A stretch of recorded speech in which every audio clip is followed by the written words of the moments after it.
¿Alguna vez te has preguntado si Dios realmente cumple sus promesas? O si quizás, sin darte cuenta, has dejado pasar una oportunidad increíble que Él te había preparado? Hoy vamos a explorar una conversación fascinante entre Jesús y sus discípulos que nos revela cómo Dios actúa en nuestra historia y cómo, a veces, somos nosotros los que no lo reconocemos. Quédate conmigo porque este Evangelio tiene un mensaje poderoso para nuestro tiempo de Adviento, un llamado a abrir los ojos y el corazón. Antes de sumergirnos en el Evangelio, escuchemos la primera lectura, tomada del libro del profeta Isaías, que nos prepara el corazón para el mensaje de hoy. Lectura del libro de Isaías. Así dice el Señor: consuelen, consuelen a mi pueblo, dice su Dios. Hablen al corazón de Jerusalén, grítenle que se ha cumplido su servicio y está pagado su crimen, pues de la mano del Señor ha recibido doble castigo por sus pecados. Una voz grita: en el desierto preparen un camino al Señor, allanen en la estepa una calzada para nuestro Dios. Que los valles se levanten,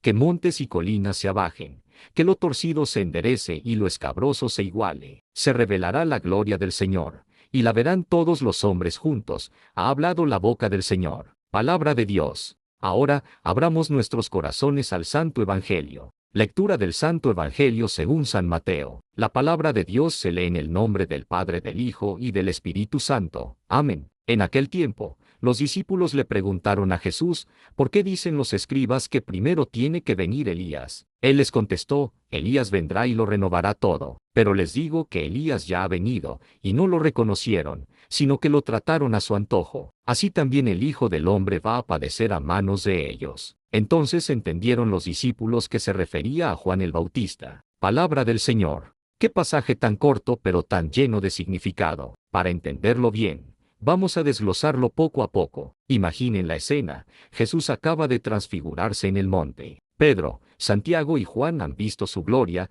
han visto a Moisés y a Elías hablando con él. Están bajando de la montaña, seguramente con la cabeza llena de preguntas, asombrados y confundidos. Y entonces, le hacen a Jesús una pregunta que les rondaba en la mente, una duda que venía de las enseñanzas de los expertos de la ley, los escribas. Ellos decían que, según la profecía del profeta Malaquías, antes de que llegara el Mesías, el gran profeta Elías debía regresar para preparar al pueblo. Así que los discípulos preguntan: Maestro, si tú eres el Mesías, ¿dónde está Elías? ¿Por qué no lo hemos visto? La respuesta de Jesús es sorprendente y reveladora. Primero, Él confirma la profecía. Sí, es verdad. Elías tiene que venir para restaurarlo todo, para preparar el camino. Con esto, Jesús afirma que las Escrituras son ciertas y que Dios cumple sus promesas al pie de la letra. Pero luego, añade el giro inesperado: pero les digo que Elías ya ha venido. Imaginen la sorpresa de los discípulos. ¿Cómo que ya vino? ¿Cuándo? ¿Dónde? Y Jesús continúa,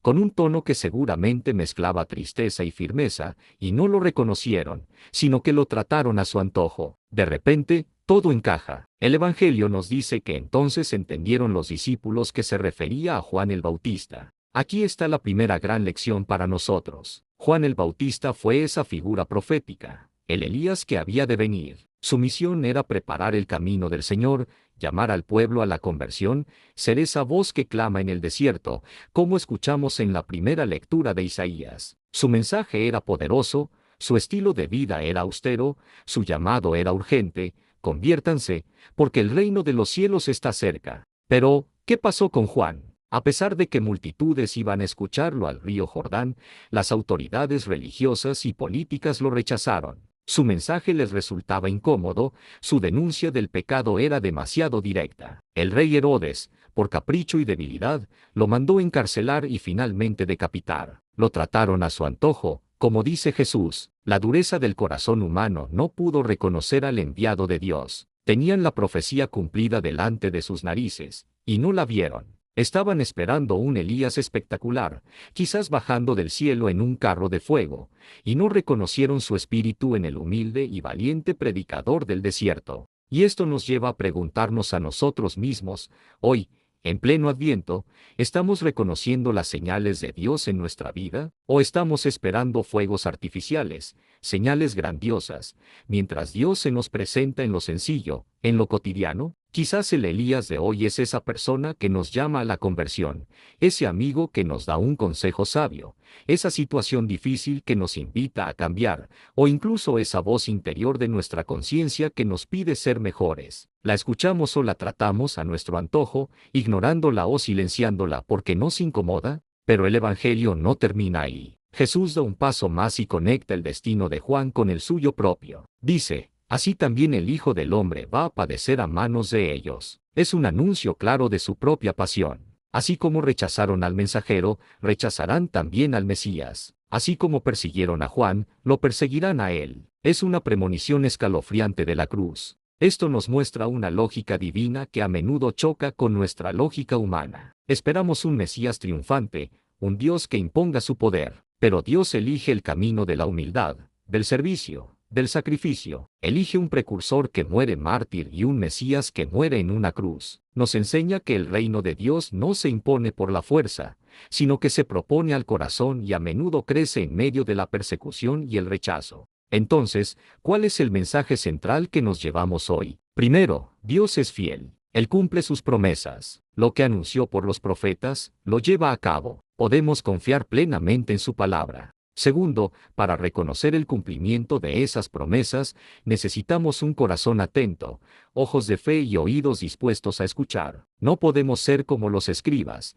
que conocían la letra de la profecía pero no supieron ver su cumplimiento. El Adviento es precisamente este tiempo de entrenar nuestra atención, de afinar nuestro espíritu para no dejar pasar a Jesús, que viene continuamente a nuestra vida. Y tercero, la conversión es urgente. Juan el Bautista clamaba por un cambio de vida, y ese llamado resuena hoy con la misma fuerza. Preparar el camino del Señor significa allanar las colinas de nuestro orgullo, rellenar los valles de nuestra pereza o indiferencia, enderezar los caminos torcidos de nuestros malos hábitos y pecados. Significa abrirle un espacio real a Dios en nuestro día a día. Este Evangelio es una invitación a no ser espectadores pasivos de la historia de la salvación, sino protagonistas activos. Dios sigue enviando a sus Elías hoy. Pueden ser un sacerdote, un amigo, un familiar, un libro, o incluso una experiencia inesperada que nos sacude. La pregunta es, ¿los reconoceremos, o los trataremos a nuestro antojo, dejando pasar la gracia que Dios nos ofrece? Que en este tiempo de Adviento, el Señor nos conceda la sabiduría para reconocer su presencia, la valentía para acoger su llamado a la conversión y la fe para seguirlo, incluso cuando su camino nos lleve por lugares que no esperamos. Que no seamos de los que, teniendo ojos, no ven, y teniendo oídos, no oyen, sino de aquellos que entienden con el corazón y se preparan para recibir al Salvador. Muchas gracias por acompañarme en esta reflexión. Si este mensaje te ha tocado el corazón, compártelo con alguien que lo necesite. No olvides suscribirte para no perderte nuestras próximas reflexiones. Que Dios te bendiga abundantemente.